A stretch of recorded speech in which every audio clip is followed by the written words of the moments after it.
So this is today's little video journal update. Sorry if I'm umming and ahhing here, but this is the very first time I've done this. I thought I might as well do it. It's better to do something than nothing. And all this is down to the fact that at the moment, as you can see, I'm working on the kitchen table. And the reason this is because I don't have access to my man cave in the attic at the moment for various reasons, or various issues that I don't need to go into, but at the moment I'm kind of like having to work down here. So this is why this is a very sort of ad hoc kind of video. So what we're going to do is just have a quick overview of kind of what's going on at the moment by way of this little weekly journal, which I hope to start doing just so I can keep up to date with what I'm actually doing from week to week. It's kind of for my benefit as much as anyone else's, hence the fact it doesn't matter if it's a little bit shoddy. Okay, so the main things I'm working on at the moment is trying to catch up on backlog of 3D printed models. This is the latest one that I'm working on, which is going to be a display ornament of a Webley revolver.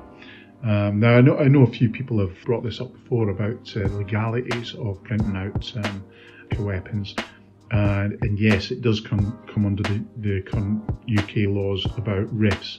That's realistic imitation firearms. But the caveat here is that this will be a display ornament and will, in time, actually be mounted on some sort of maybe wooden plaque or plinth. And in that way, you technically remove its definition as a realistic imitation firearm, because it will be solidly glued to maybe a piece of wood or something. I haven't actually decided how I'm going to mount this as a desk ornament yet, so it kind of takes the curse off it. So otherwise, what I'm going through is the backlog. Let's have a look over here, and what we have is the Spartan helmet 3D model, which is starting. Now this is the small version. This is kind of like a test because I was using several new medium here, including this, I think it's AK Interactive True Metal paste thing. Comes in a tube. It's kind of like toothpaste. It's really weird stuff, but it gives you this lovely, you can polish it once it dries and it brings up this metallic sheen to it, which is really cool. But I wanted to try it out before I tried it out on the big version, because I just wasn't quite sure about this new paint medium. So this is the big version here. It's going to be a lovely display piece this when it's done. I'm really looking forward to it.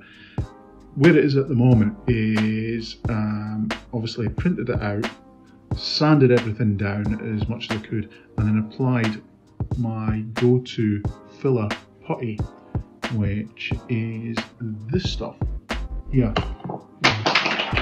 which is kind of a primer. It's me knocking stuff off the kitchen table. It's the downside of working on a temporary desk like this. What was I saying? Oh yeah, so it gives you a primer coat. As you can see, that's that the grey sheet, grey paint to it. But at the same time, it also, it's hard to describe.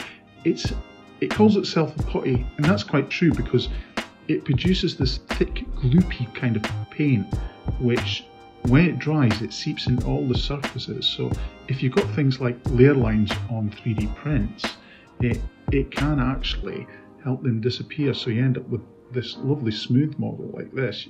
Let's see if I can go in, and you can see that no layer lines.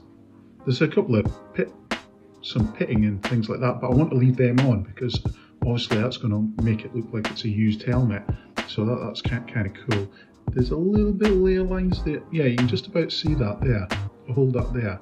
But the whole thing was like that. And as you can see, that putty stuff, putty spray, has actually helped them disappear.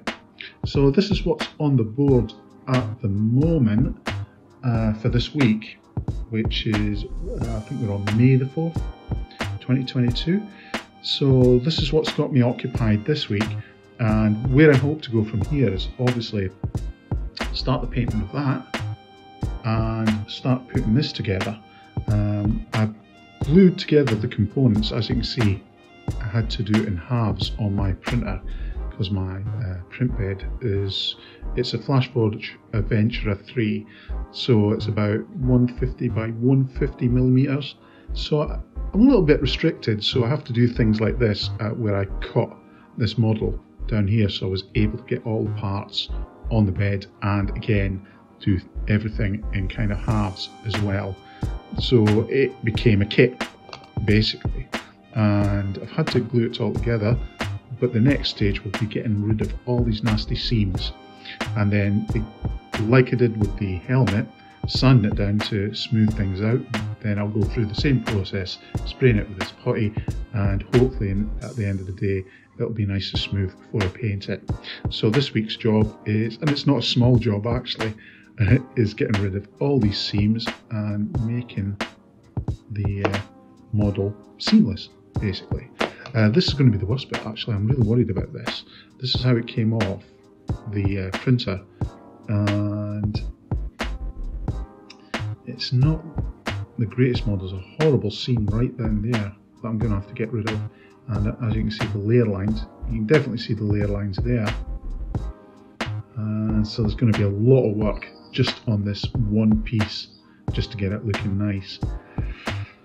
So although I don't have actually much to show you here, believe it or not, this is going to take quite a lot of work this week. Okay, cheers.